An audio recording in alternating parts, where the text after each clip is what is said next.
thank you to all of you for coming. And I live here. And it's a neat area. And in my slideshow, I don't have anything about our fault, but Tualatin has a fault. And it goes right through this town. It's the Tualatin-Sherwood Fault. Starts in Sherwood and comes all the way through. So over at Shari's, Shari's up on the side of the hill. It's right below that. And then it runs right in back of Fred Meyer. So the back side of Fred Meyer, and then right underneath the bridge over into the wetlands over on the other side, and continues all the way down to Lake Oswego. So is it active? We don't know. Someday when I'm going to get enough money together for a research project and drill the thing and see if we can get a recurrence interval on it. But we have a fault here, and so just hopefully it doesn't go off sometime. So tonight what I want to do is talk a little bit about earthquakes. And it's been a lot in the news. And so it's earthquakes in Oregon. Are we ready for the big one? And the ultimate thing is to get all of us prepared for the big one. It's not if it's going to happen, it's when it's going to happen. And it's very, very important for all of us in the Pacific Northwest to know a little bit about that. And so that's what the topic is going to be about tonight. Here's our city of Portland. And you could also call it the city of volcanoes. Every one of the little bumps that you see up here is a volcano. We're the only major city in the United States with a volcano inside the city limits, and we've got 6 of them and over 30 in the area. The good news is they're all extinct. This July 20th, a major news article in the New Yorker came out called The Really Big One, written by Catherine Schultz. And Catherine Schultz lives half of a year in Oregon, half back in New York. And it was all about our large earthquakes. But in it, it had quotes in there like everything west of I-5 is going to be toast. That when the next time the big one goes off, that it's going to be the worst disaster in North American history. We're going to have over 13,000 dead, 27,000 people injured. Shelter is going to be needed for over 1 million people, and there's food and water by 2.5 million people. And so that drew attention to a lot of people. And there are those of us who have been giving talks on the big one for over 20 years. This one article did more for earthquake awareness than all of us who have been talking about this for the last 20 years. This is important because we want everybody to know a little bit about earthquakes and the potential for these in the Pacific Northwest. There's I-5, and so if you live on this side, like, I don't. Oh, I forgot. No, it is not true. All right, so what are earthquakes? Wherever you are on the face of the earth, the ground underneath you is moving. And right now, we're moving about 2.5 centimeters a year in a westerly direction because we're part of the North American crust. And then off of the coast, we have another plate, which I'll show you in a second, that is being subducted underneath us. And it's moving about 4.5 centimeters a year, about as fast as your fingernail grows. And what is happening is they're all moving. But as they come, as one is subducted underneath another one, here, the plate is locked. And it's bending, bending, bending, and then eventually it's going to break. And so anytime you have great forces in the earth occurring, and the rocks bend, bend, bend, when they break, it releases a lot of energy. That's your earthquake. And then that's called the focus. The point above it is the epicenter. And so we're concerned about that. And so we're going to talk a little bit about that tonight. In the world, every year, there are over 800,000 earthquakes. We feel about 100,000 of them. These are how many are recorded. And the seismographs, 1,000 cause damage, maybe 10 are major disasters. On the average, just in the last 100 years, it was about 10,000 deaths per year. But since 2004, it's been averaging 44,000 people dead. And so more recently, we've had a large number of earthquakes that we've learned an awful lot about. And so that's what I want to focus on at the beginning before we come back to Oregon. And so geologists will always talk about magnitudes. And this is how much energy is released. And it's a logarithmic scale that goes from 1 up until 12. With from one point to the next is 10 points of increase with a fudge factor thrown in, so 30 times. And so how many of you remember the spring break quake of 1993? We were living right here, right next to Byram Elementary, and that was a shaker. And if we compare it to a 6.6, a 6.6 is going to be 30 times the amount of energy, or 900 times the amount of shaking that would occur. If we went up to a 7.6, it would be 30 times, sorry, that would be 30 times. Up to a 7.6 is going to be 30 times 30, or 900. If we go up to 8.6, which is up in the subduction zone, you're talking about 27,000 times the amount of energy that is released in that. And so we're talking big time amounts.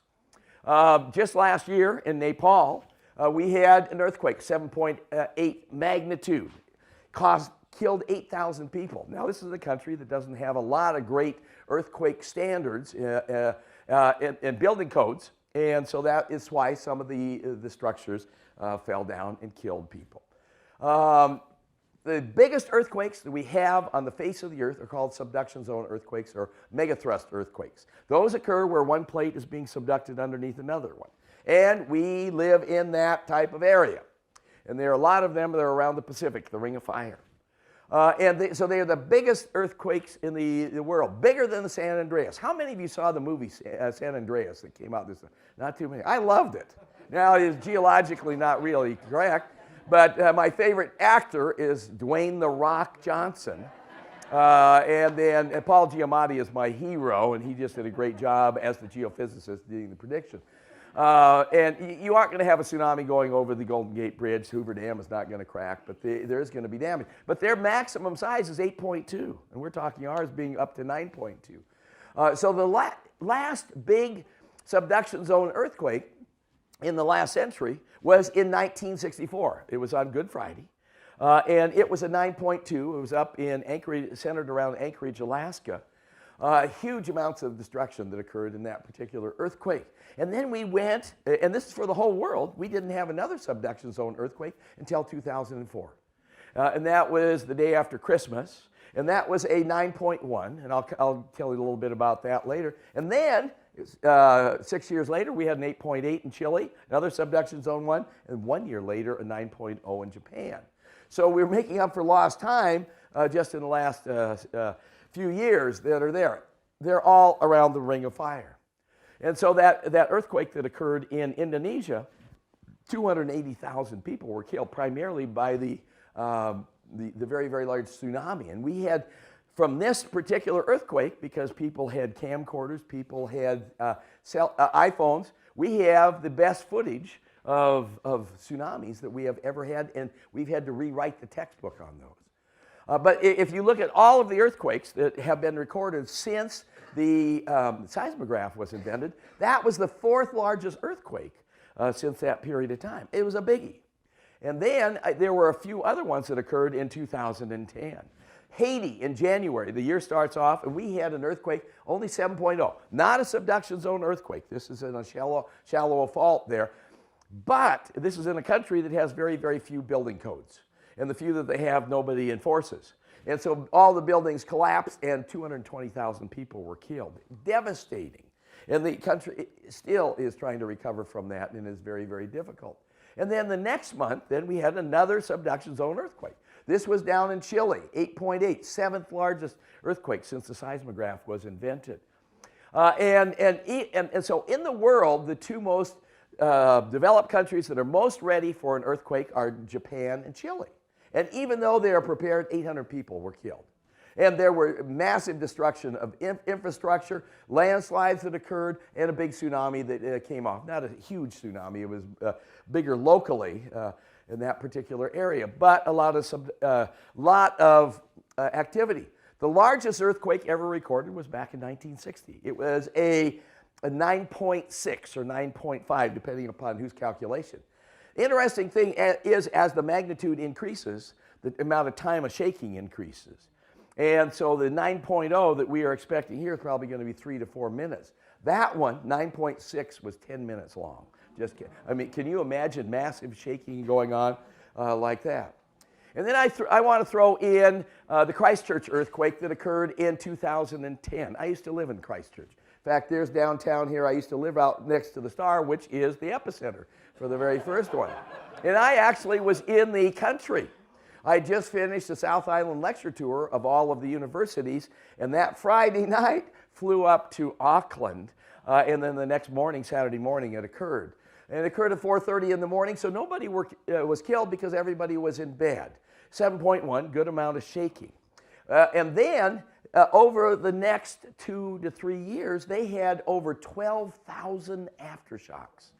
Now, what happened was that earthquake had a lot of aftershocks to it, and then it spawned another fault going off. And so you had aftershocks with that one, and then they had another one up here and another one off the coast. So those 12,000 weren't from that one.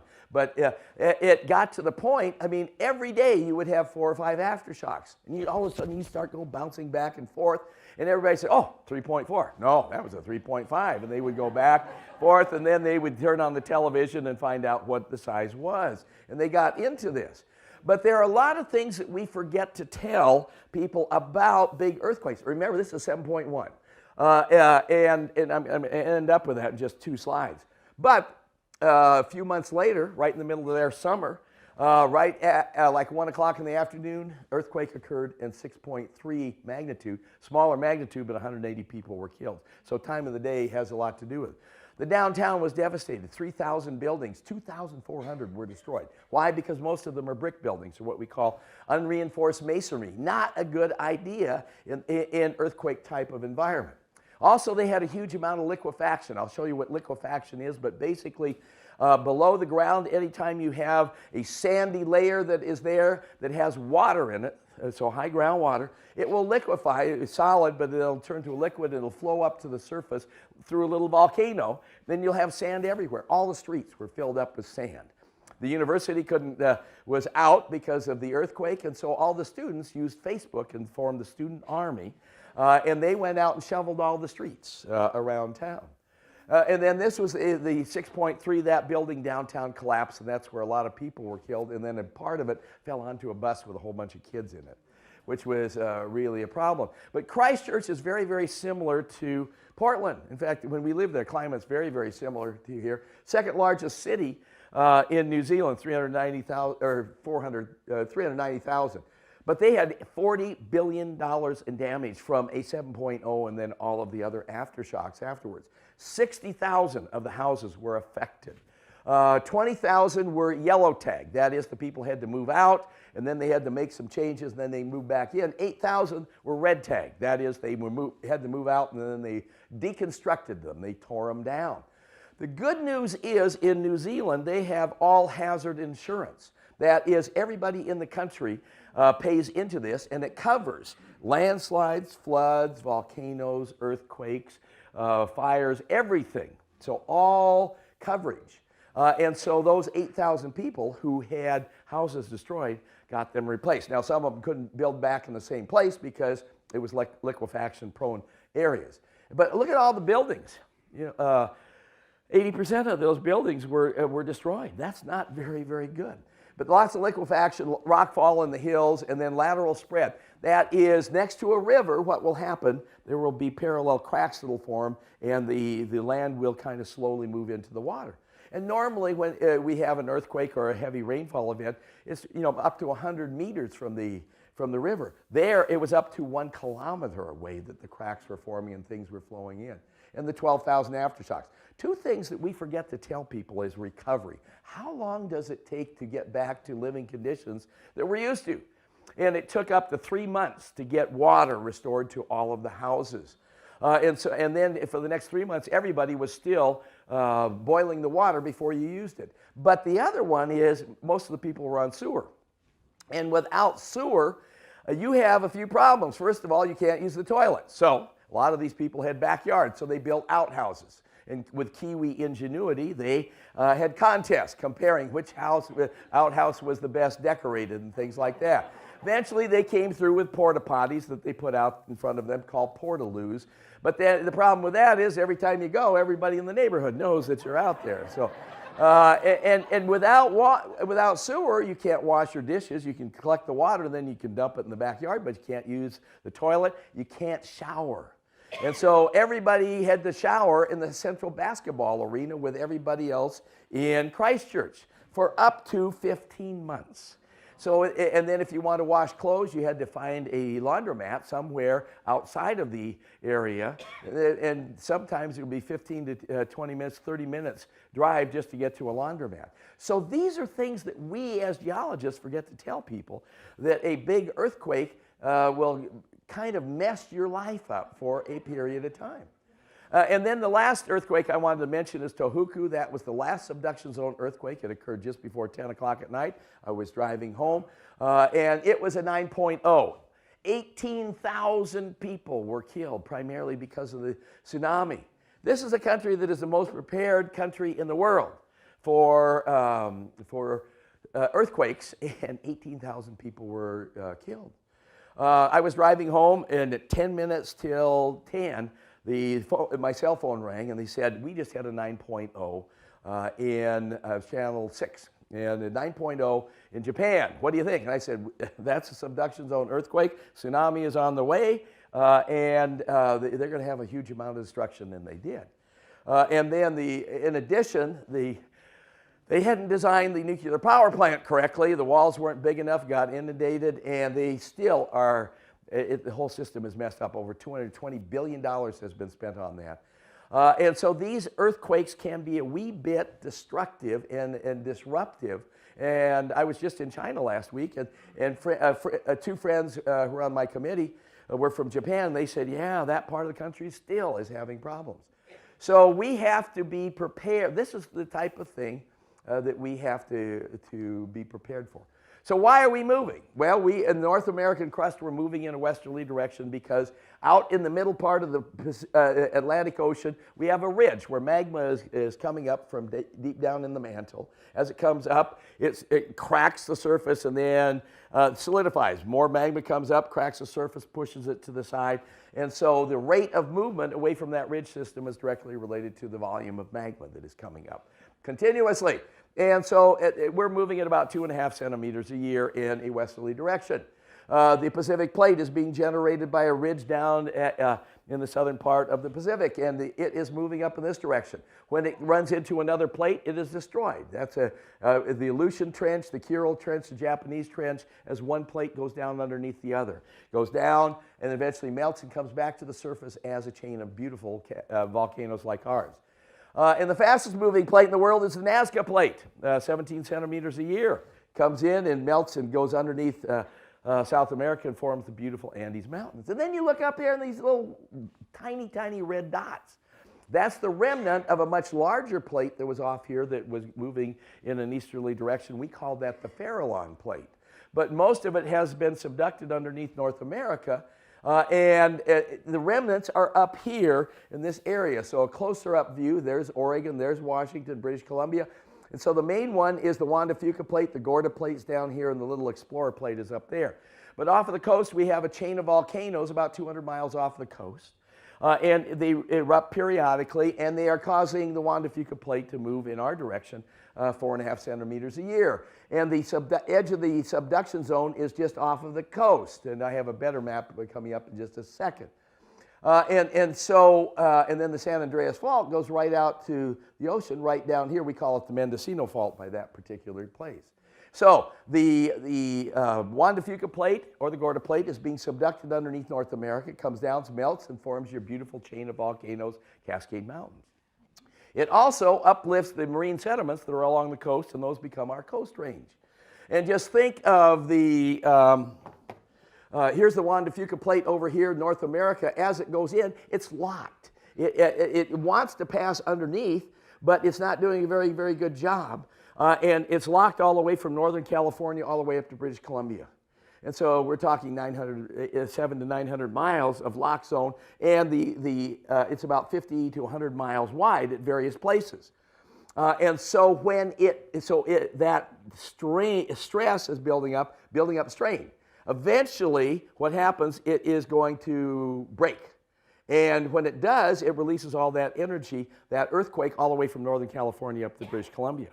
And look what happens. As it goes in, it will uplift the coast. That is what we call coseismic uplift. And then when it's released, the whole coast sinks 1 to 2 meters. And that's what we call coseismic subsidence. And not only does it sink the whole North American crust moves towards Japan anywhere from 30 to 100 feet. That thrusting out of the plate then causes the tsunami, disrupts the whole ocean bottom, and then you get 20 minutes later, 15 to 20 minutes later, you've got a tsunami. And if you don't understand that thrusting, next time you're in the tub, just kind of move a little bit, and it will create a little tsunami. And so you have earthquakes here in the North American crust. And you have earthquakes in the Juan de Fuca plate off of the crust, but then right at where the two meet, that's where the big ones are. That's the subduction or megathrust quakes that you have got. Now, I grew up here. I went to Beaverton High School. My first football game ever played in 7th grade, I went to a country grade school out there, was in Tualatin, over at Tualatin Elementary. And I still remember that, 1959. And we played out there, and I wanted to hear the rest of the story later on, I'll talk to you about it. But when I moved back here in 1990, teaching took me around the world for 20 years, this was the earthquake hazard map of the United States in my textbook that I used at Portland State in 1990. That's not that long ago. And look at Oregon, Zippo! We are equal to Texas, Louisiana, Florida. For earthquakes, nothing. We did not think of ourselves as an earthquake-prone state. And that is our biggest problem, because we had no codes for all of that. Now, everybody knew about earthquakes in California and Washington, the Wasatch Front in Utah, but not Oregon. And now, what does it look like? Because the old ones were based on past history, and we just had not had a lot of big earthquakes. But today, it's based on geological deposits. And on the coast, and I'll show you some of these coming up in a second, basically from the crest of the Cascades all the way to the coast is big shake country, and just like Washington and California. And so what are the hazards for us when we have a big earthquake? And there are 4 of them, 3 of them that we have in the Portland area and 1 along the coast. Number 1, ground shaking. And so as the earthquake waves come through you, how many of you have been in an earthquake? A lot of you, so everybody knows what I'm talking about. So you'll be shaking back and forth, back and forth. I put in amplification because the waves can get bigger if you, underneath your house or underneath the city, you have a lot of sediments. Think back to physics in high school, where you have the wave tanks and you generate waves that go across from, you have crests and troughs. As they get to the other side, what do? They bounce back. And so when they come back, as a crest meets a crest, the crest gets bigger. As a trough meets a trough, they get smaller. But if a crest meets a trough, they cancel out. They're flat. And so that getting bigger, that's called amplification. And so as the earthquake waves come in from the coast, as they are created by this big earthquake, if they come through the bedrock, if they come into a bowl of sediments, they will bounce back and forth and amplify. We live on a bed of sediments. Right here in Tualatin, we are at the very edge of the bed of sediments that we call the Tualatin Valley. Portland has the Portland Basin, and then you have the Willamette Valley. From here down to Salem, and then south of Salem, you have the valley all the way down to Eugene. And so you're going to get wave amplification. Liquefaction, I'll show you pictures of that in a second. Basically, solid ground turns to liquid and flows. The 2 prerequisites you need to have are sandy parent material with lots of pores in it and water filling them up. Where do you get most of soils that have sand with high water table? Next to rivers. So in Portland, where do we find the greatest amount of liquefaction? It's next to the Columbia River, where the airport is. And then Swan Island, Mox Bottom, and a lot of the areas in downtown Portland. I'll show you that map coming in. Landslides, we got a lot of landslides around here. And so especially if the earthquake occurs in the middle of the wintertime when everything is very, very wet, it'll reactivate a lot of those. And in some areas, create new ones. Steep slopes, wet soils are going to be prone to that. We believe that every major road between here and the coast will be closed down because of large landslides. And the people on the coast know that they are going to have to fend for themselves for the first 2 to 3 days until people can get there through the air to come and help. And then tsunamis, we'll talk about that in just a second. So showing some pictures of these. Number 1, ground amplification and the waves going through. This is from Taiwan. And this building had no earthquake codes in it and just collapsed as the earthquake waves came through. Here's a good diagram of liquefaction. And so especially in Christchurch, you've got sand layers, silt layers, gravel layers. And what happens is those sand layers liquefy and they rise up to the surface in a sand volcano. And then that sand just goes everywhere. Here is an intersection that was just completely filled up and filled up this car. And so our best pictures of liquefaction come from Christchurch. Here is Niigata, Japan, 1964. These apartment buildings here were all well made, but the soil underneath them liquefied and they just tilted over. And that's liquefaction. Here's some landslides. This is actually a landslide that was created on the Wilson River Highway going to the coast. 1991, over 1 million cubic yards there, but it was climate produced. But it would be very, very similar to the landslides that we would get from a subduction zone earthquake. This is what we used to think tsunamis would look like. If you were out in the ocean, it would be flat, and then as the waves came in, they would kind of rise up as the waves would drag bottom, and they get bigger and bigger, and then they fall over on themselves. Well, with the camcorders, we find that it's not that way. You have the flat sea, and then all of a sudden it lifts up to 15 to 20 feet, and it's just a steady flow of water after that coming in. And these are pictures from Thailand from the 2004 earthquake. And you can see, oh, look at this. Oh, it's very interesting. Watch it. Look at it coming. Oh, this is not a good idea to be here as it comes in. And so we are learning these types of things. Sometimes just before the earthquake or just before the tsunami hits, all the water goes out. And one of these beaches in Thailand, that happened. And a little fourth grade girl from Britain had just written a paper on tsunamis, and everybody was running down into the water because the fish were there, just bouncing around. And they said, no, get off the beach, a tsunami's coming, and they did run in. It doesn't happen all the time. It depends upon the local geology, but sometimes that happens. And as a result, in Oregon now, our State Geological Survey has gone out and mapped all of these. And we are very lucky in Oregon because our State Geological Survey, DOGAMI, Department of Geology and Mineral Industries, is very competent. Even though we are a state that doesn't pay high taxes and we don't fund education, we also don't fund our agencies. 18% of their budget comes from the state, and the rest of them they have to do on grants. But they produce great maps, and their hazard maps are the best in many, many areas. They've mapped the whole coast. And they use 50 feet. Once you drop below 50 feet, you're in the tsunami hazard zone. And there'll be a sign down there that says you are in the tsunami hazard zone. And then when you rise out, as you're driving along the coast, it said you're out of it. And when you're in it, they will say tsunami evacuation routes. And so if you go to the coast and stay in a cabin or a motel there, and you are in the tsunami hazard zone, know where the tsunami evacuation route is. And what I do is tell people, if you're at the coast and you are knocked to the ground by an earthquake, and it seems to go on and on and on, like 3-4 minutes, that is a subduction zone earthquake. You've got 20 minutes to get above 50 feet elevation, so you better know where to go. My family's got a cabin down Glen Eden Beach in the tsunami hazard zone. So we got a little sign in the cabin that says, in case of an earthquake, you got to go to the top of this sand dune that is a quarter of a mile away. And get above that. Don't wait for the authorities to say, this is a subduction zone earthquake, get to high ground. No, because they aren't going to get to you.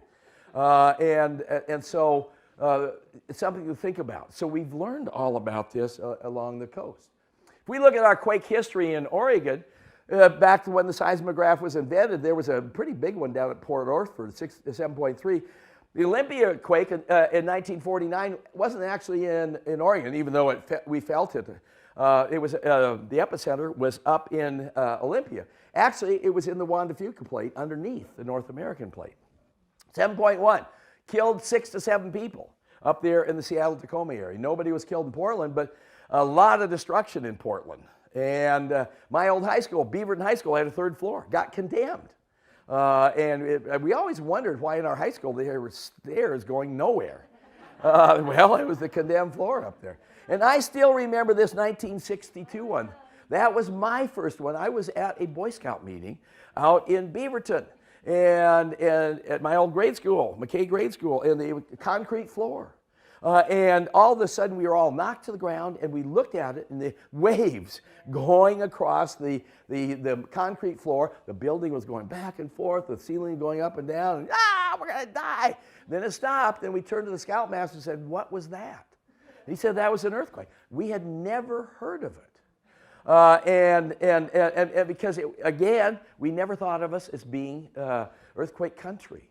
And then there's Scotts Mills. That is the spring break quake. That is the quake that got us to thinking, ooh, maybe we are earthquake country and we need to do something about that. And that same year, we had a 6.1 and a 6.0 down in Klamath Falls that was there. So geologists have mapped faults that we find when we do geological maps around the state. But if you look, all these black lines mean that we don't know if they're active or not.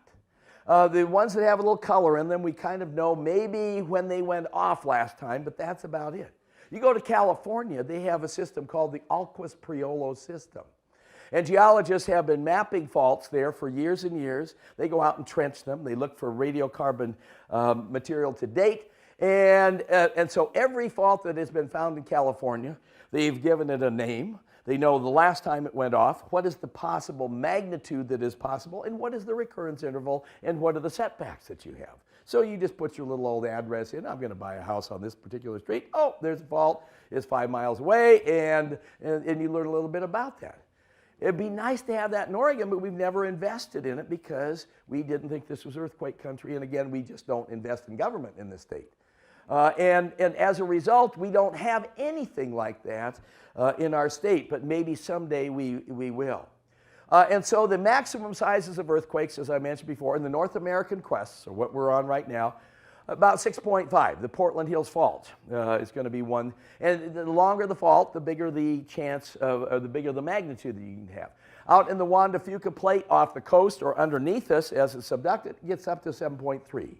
And then when the subduction zone, when it breaks all the way from Northern California to British Columbia, 9.0 in those cases. So back in, just after the spring break quake, 93, the Pioneer on the top of the state Capitol building got knocked off of its pedestal 1 foot. And so they closed the Capitol building down for a year. I don't know if you remember that. But the legislators said, oh, maybe this is earthquake country. Maybe we better do something with that. And they asked Ogami to start making earthquake hazard maps. And these are responses of the soils. And so here's Portland. And so here is the Willamette River, here is the Columbia River, here is downtown Portland. And the red colors, we're looking at they're actually a compilation and then a combination of the three hazards. Shaking, landslides, and liquefaction. And so red means highest hazard, orange is the next, then dark yellow is the next, and the lowest is yellow. And so up in this area along the river, that's all liquefaction, as is in Swan Island and along the Willamette River you see here. In the mountains, those are all reactivation of old landslides that you have got.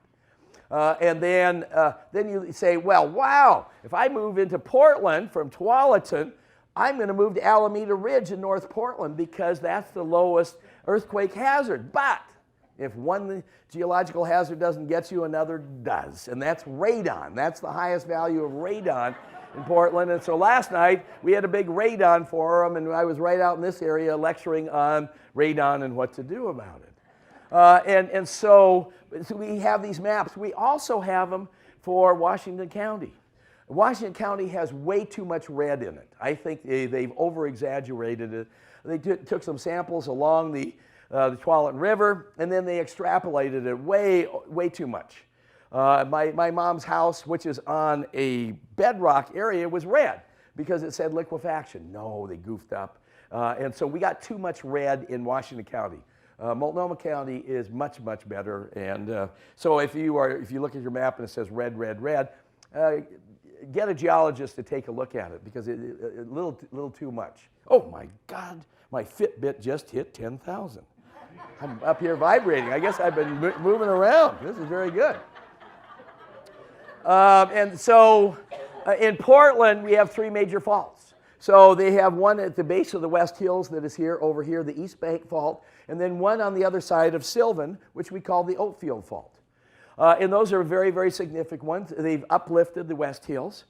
Do we know if they're active or not? No. Our best geologist in the state, Ian Maiden, has been working for way over 25 years trying to find out, is the Portland Hills Fault active? No, we haven't been able to find anything datable. We know it's there, it's uplifted the hills, and so it's very typical of Oregon. We have a long way to go. We got our own fault here in Tualatin, and that is the Tualatin-Sherwood Fault.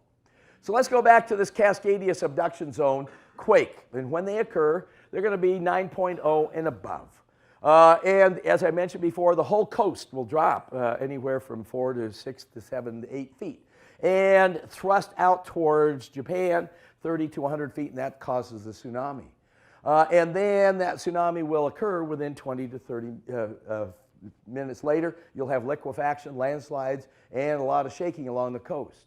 How did we put that story together? Well, it was this one guy, Brian Atwater, that had a lot to do with it. And up and down the coast, there were a lot of these areas in the coastal marshes with dead forests. We called them ghost forests. He said, well, why are they dead? Well, if you want to find out when a tree dies, you go out and you find the bark. And most of these don't have much bark left, but you find wood that is right underneath the bark, and you date that using radiocarbon, and that will tell you when the tree died. And he did that, and all these trees died about 300 years ago. And then he started digging in the salt marshes, and he found all of these buried black zones that we call buried A horizons. They were all up here at the surface before.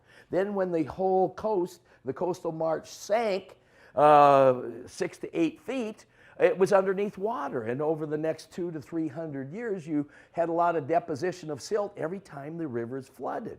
And then it uplifted after that, and so he dated all these buried soils, and they all came out about 300 years ago. And so something happened 300 years ago. And so here is a typical one. This is down in Netarts Bay.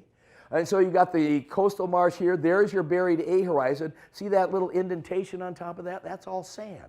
That was a tsunami that went over the sand spit at Netarts Bay and spread a whole layer of sand around the area. And when it got uplifted and then the tides come in, it's eroded it away. And so geologists, Brian Atwater in Washington, continued to core down in all of these. Kurt Peterson in our department, coring down in the estuaries, and Gary something or other, Northern California did the same thing there, and they found that they had other buried soils, and they put those together. So the last one before that, 800 years ago, then 1100 years ago. No, in between here, there's only 300 years. But the averages come out to be 500. And so about every 500 years, there was a major earthquake occurring along the coast. And so these are the first recurrence intervals that came out based on all these buried soils in the estuaries. And then Brian said, well, let's see if we can find records, because if we created this large earthquake, we probably created a tsunami that went to Japan. And Japanese are incredible note takers. And so Kenji Satake started looking in the records, and sure enough, he found one about 300 years ago. And it was from one end of the country to the other, anywhere from 4 to 6 feet high, all on the coast. They called it the orphan tsunami because there was no volcanic eruption, there was no earthquake that was going on at that time, and so they didn't know where it came from. Well, we do. It came from here. It's across the date line, so you recorrect for that, and then 650 miles an hour for it to travel across. It tells us that that occurred at about 9:30 in the evening on the date of January 26th, the year 1700. So the 26th is coming up very, very soon. That's the 316th birthday of the subduction zone earthquake. And so what I'm going to be doing, at the end, I'm going to end up talking about building a kit for you. And I'm going to every year change some of the food, change the water in that on that date. Remember when every time we change from daylight savings time to normal and back, you're supposed to change your battery in your smoke detector? Well, I'm going to tell people, I'm going to do it, I'm recommending to everybody else, you make your kit and then you change your food and your water, or at least your water. You don't have to change the food. Went down to Freddy's and bought a whole bunch of freeze-dried stuff. It's good until 2027, so you don't have to change that every year. But the date is significant. So I'm going to say do it on the January 26th every year. significant research, in addition to all of the work on the buried soils and the estuaries, has come out of Oregon State. Chris Goldfinger, a great friend, and just brilliant. And what he has done, he has drilled holes off of the coast. And so you go off the coast, and then the continental shelf has the continental cliffs going down to the Great Abyssal Plain. And sometimes they're canyons. And every time that there is a subduction zone earthquake, it shakes all of that land, and on the slope, the continental slope, there'll be a landslide that'll go down onto the Abyssal Plain. And then it'll stop and bury the previous one. That's called a turbidite. And in it, you're going to have a lot of shells, and so you can radiocarbon date those particular events. And so you get buried soil on top of buried soil on top of buried soil out there. And so he drilled into these up and down, all the way from Northern California up to British Columbia. And he take the core out and say, wow, there's a buried soil, there's a turbidite, dated them all. And he found 41 different ages in them. In all of the cores, there were 19 of the same age dates. And we call those, those are evidence of the whole thing breaking from one end to the other end.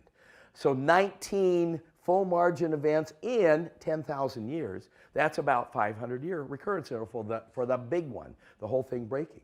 But as he went from about Newport, Oregon, all the way south into Northern California, he kept on getting more and more events that were down there. In fact, a total of 22 additional ones that are down there with the dates. And so it's much more active in the southern margin.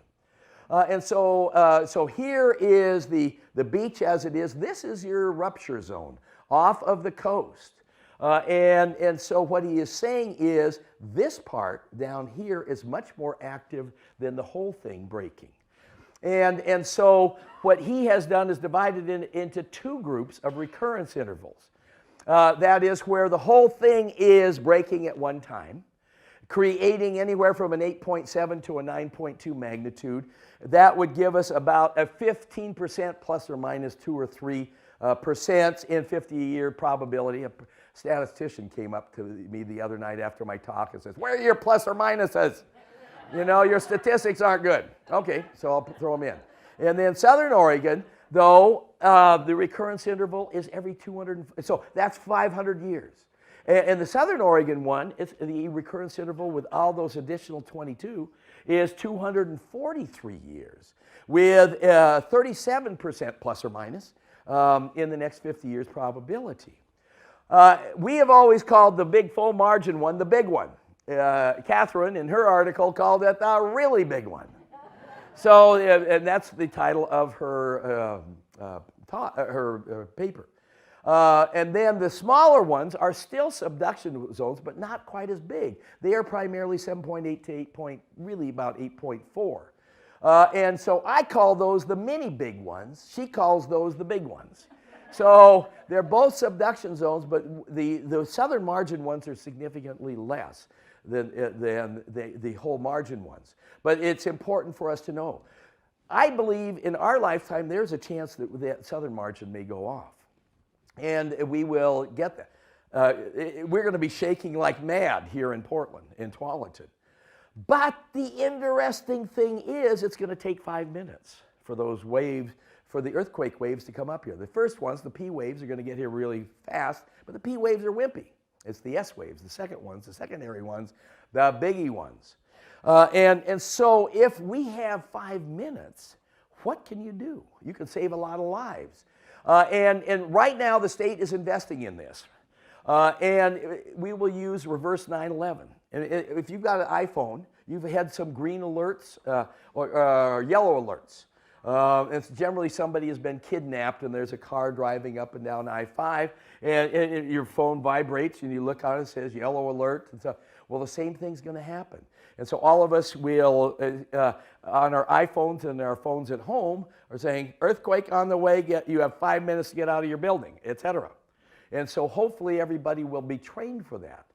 And so you can shut down your railroads, you can shut down your power plants and all your industrial areas. You can get people out of the buildings. Once it starts shaking, you don't want to go out of the buildings because things falling on you, very, very dangerous. Hospitals will stop operations. Guys, doing his operation and say, "Oh, sorry, we're going to sew you up," and then get out of here. Get people out of the elevators. Nothing would be more scary to be in an earthquake and the elevator going back and forth. And the fire doors can go up at the fire stations and get all the vehicles off of the bridges. And so hopefully within the next 3 to 4 to 5 years, all of this will be in place and all of us will know what to do when these particular things happen. Remember those numbers I said at the beginning, 13,000 dead, 27,000 injured? Those numbers will go down the more we are prepared, and that's what we are aiming to do. How about electromagnetic signals and prediction? In the Oregonian, about 2 or 3 weeks ago, there was an op-ed. And it said, USGS is not looking at electromagnetic signals for predicting earthquakes. And a guy from Peru did a paper down at the AGU meeting, one of the big meetings we have every year in San Francisco of geologists, and said that we are predicting earthquakes using electromagnetic signals that we get ahead of time.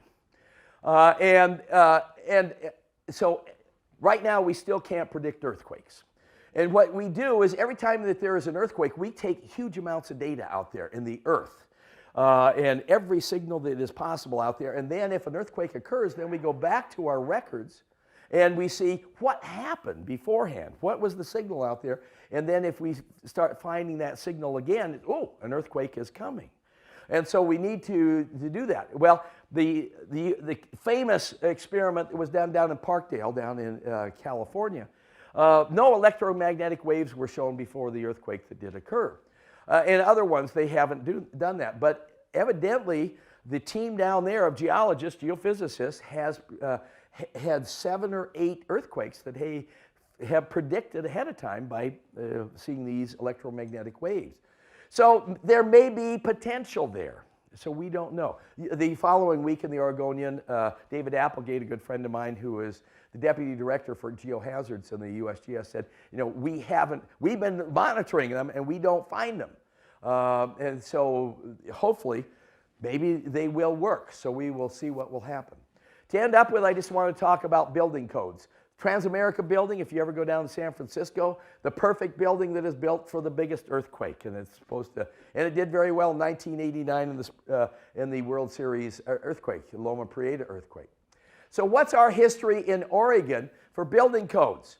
Our first set of building codes really came in about 1974. But it's interesting, Portland, and the codes that we had in Portland beforehand, the Portland Bureau excluded any type of seismic stuff in buildings before 1972. Oh, we don't need it. We aren't earthquake country and stuff like that. And then in the night, so with this one, we had seismic building code 1, 2, 3, and 4. And so there's a little bit of seismic in seismic building code 1. In 1988, we said, whoa, we live on a subduction zone. We better jack it up a little bit. And so we went up to seismic building code 2B. Geologists had bumper stickers. To be or not to be? That is the question. And it was wonderful. But it was 1994, it was 93, 94, 95, that area. That was right after the spring break quake that everybody said, whoa, this is not good. And as a result, we jacked it up. And so we went to seismic building code 3 and along the coast, most of the coast, seismic building code 4. Now we use a different one that is probabilistic. It's the international one. But the bottom line is houses and buildings built before 94 really don't have any seismic code. And so what does that mean? 75% of the buildings in Western Oregon are not up to code for earthquakes. And that is our biggest thing that we need to do. And so if we do have a Cascade Subduction Zone, what are the effects here? 75% of our structures are going to have some problems because they aren't up to code. Millions of buildings will be compromised, some type of problem with them. 3,000 schools will be compromised, half the bridges, more than half. In Portland now, with the Tillicum Bridge, I should change that, it's 15 of the 18 bridges will be up to code, and then when the Selwood Bridge comes in next year, it'll be 14 of the 18 will not be up to code. The other ones being Markham and the Fremont, those are up to code. They've retrofitted those too. But one-third of the fire stations are going to have problems, half the police stations, and two-thirds of the hospitals. And so this is our biggest problem. We need to upgrade. That's why I'm hoping this is not going to occur in our lifetime, that through time we will get a chance to change our schools and the hospitals and everything else. A few years ago, in 2011, the legislature put together a panel of engineers, emergency managers, geologists, to evaluate earthquake resilience in Oregon. How ready are we in Oregon? I was on this for part of the time, then went on sabbatical. So I had some input, but the final report, very, very thick, but the three things that are at the top of the list, number one, are where does our oil, our diesel and our gasoline come from? It comes out, all of it, whether you buy Shell or Chevron or Exxon or whatever, it all comes out of one gas pipeline from Anacortes. And it all ends up right just north of the St. John's Bridge. That area right along the river is there. There are 10 tank farms that are in here. And the difference between Chevron and Shell is just 1 5-gallon can of additive that they put in the whole tanker and then they bring it out. And so it's all the same, and it's all in one place. What are the characteristics of the soil underneath that? It's sandy parent material with high groundwater table. It's right next to the river. What is the potential there? Liquefaction. And if we do have a subduction zone earthquake, the potential for some of these going into the river is high. And so you have a huge environmental problem. And if one of those catches on fire, all the people down in Sauvies Island are going to have fire just coming down on the top of the river, and it's going to be a big problem for all those houseboats down there. And the other thing is, all of your diesel and your gasoline is not available to you for your recovery. So we've talked to the people here, the owners of these different ones, and said, could you either move some of them up onto the bedrock up here or to North Portland or up into Vancouver, diversify so all your eggs aren't in the same basket? And they said no, because the return on investment is not there. We only care about the bottom line. We are big companies, and we just care about our profits that we have. And if it costs all of this, we don't make as much money. And until somebody tells us and requires us, we aren't going to do that. And so this is a problem. That's our number one problem that we have. Number two, we have so many bridges that need to be upgraded. Right now, all the priorities going into I-5 and I-84. They just finished the bridge out in Troutdale, going across the Sandy River. And coming south from downtown Portland, they did the Fremont and the Markham Bridge. The next bridge was at the Twilliger Curves just before. Do you wonder why, as you drove out of downtown Portland towards here, the ODOT did the most aggressive thing that they've done in years, cutting into a slope with 7 active landslides. Each one of those dips is a landslide. And they're all my old students who were there and said, what are you guys doing? He said, well, we got to repair the bridge. We have to move the highway over, and there's a bridge there that would collapse in a subduction zone earthquake. So they repaired that, moved it over. They over-designed the slopes, tiebacks and everything like that, so I eventually saw the designs. I said, we're okay, and we were. But, and then they're working here. Boone Bridge is going to be next. I think they're going to do some upgrade right here at Fred Meyer's, the bridge there that we have. They're working at Bridgeport. The overpass there had to be upgraded. And that, so all of that is relating to bridges. And then thirdly, our schools. Tualatin Elementary is no longer there. It was an unreinforced masonry, a brick building. It needed to be torn down, and it was. And so the new school is much better shape than before. And the list is long. The recovery, and this is in the report, it talks about this. PGE and Pacific Power said within 1 to 3 months, all of us will have electricity back. The rest of the people at this end are going to be camping. So we need to be prepared for that. Water, Portland Water Bureau said 1 month, we will have it all up and running, which is wonderful. Sewer, 6 months. Highways, 6 months, and there'll be lots of aftershocks. Who's going to pay for most of this? Us. Because most of the damage is going to be to our homes and our houses and things like that. Important takeaways at the end. Earthquake insurance. I encourage everybody to have earthquake insurance. I live on bedrock. I live over on Stafford Road. But if my house is knocked off of its foundation, it's toast. It's bulldozed. They just can't lift it up and put it back on the new foundation. You just can't do that. And so earthquake insurance has a huge deductible. And so it only really covers the house being destroyed. And the most valuable thing that I own is my house. And so I have it, and I encourage people to get that. Today, Oregon is much more prepared than we were in 1993, much more. All the schools, the emergency managers, the hospitals, the police departments, the fire departments, all know what to do. And that's great. And every year, we have the Great Oregon Shakeout in October 16th, 10:16 at 10:16 in the morning.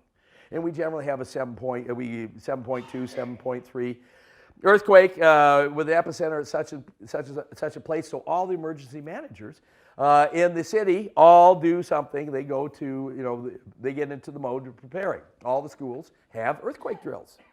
And so we have come a long way, and we're doing very well. Our biggest problem is our infrastructure. And those big three that I talked about there. Now, what we want to do is all of us be prepared. Number one, you start at home. And you have an earthquake preparedness kit. And I'll talk about that on the next page.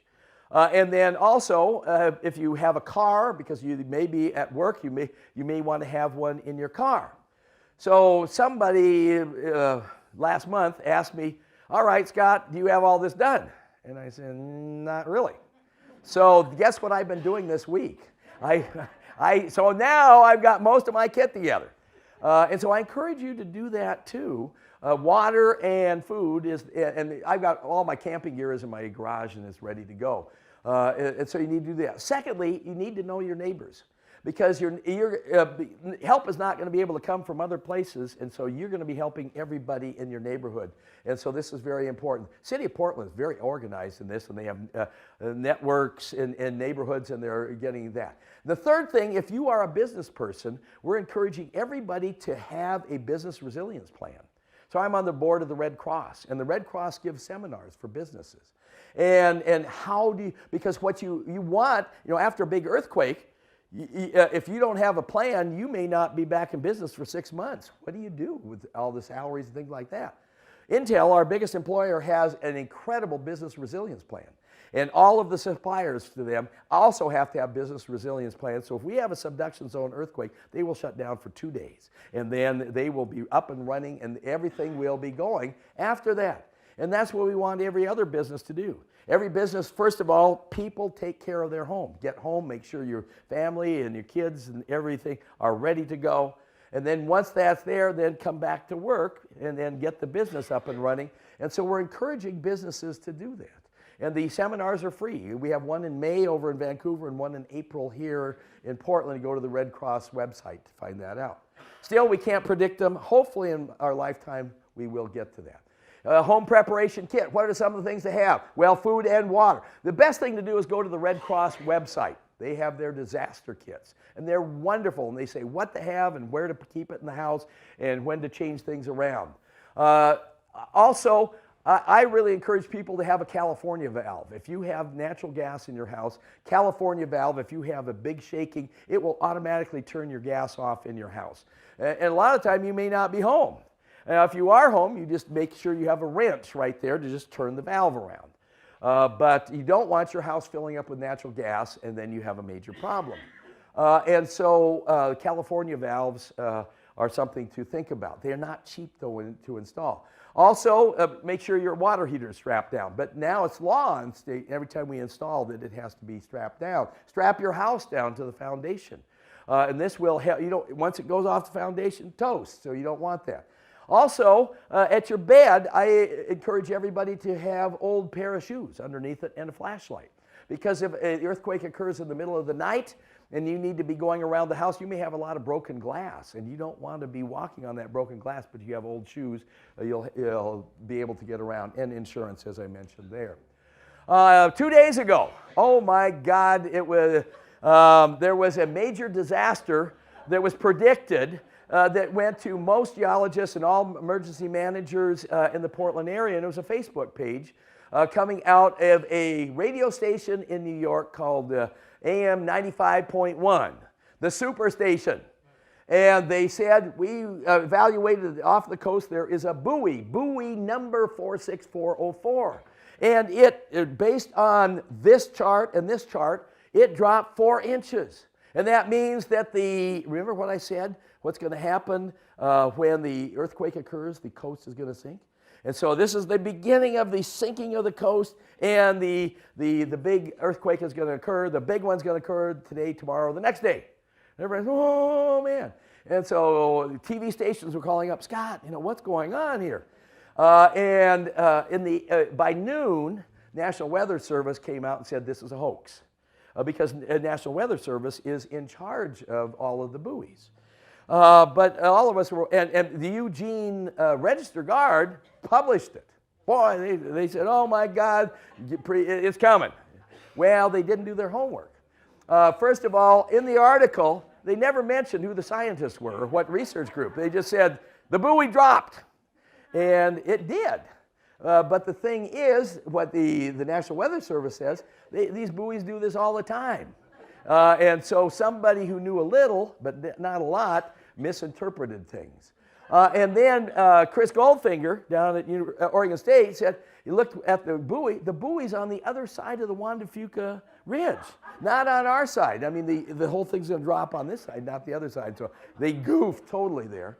And then in the article it says, oh my God, the earthquake's going to occur and it's going to cause Mount Hood to erupt. No, there's no connection between the two. And then a tsunami 45 feet high is going to come right up the Columbia River and hit I-5 45 feet high. No, the models show that it's going to dissipate way down there because the river has many, many islands, etc. So, a hoax. But Channel 8 actually came out, and I did a little soundbite on that, and they said, look, sometimes the media has to be careful and make sure that it is the real thing. And here, a lot of people were concerned today, but it was a hoax, and so it was kind of reversed. So to end with the earthquakes, when I grew up, we only had fire drills. Now they have earthquake drills. What are they doing wrong? Yeah, hanging on. You're supposed to duck, cover, and hold. And so the majority of the damages and the problems that people have after an earthquake are things falling on them. And so you want to get underneath something, so get under something, but it's going to be bouncing around. So you duck, cover, and then you hold. And so that's what we encourage people to do. Once the shaking stops, then leave the building.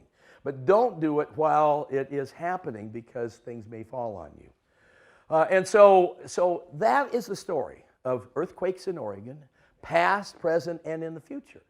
And are we ready for the big one? In some areas we are. Other ones we aren't. We have a ways to go.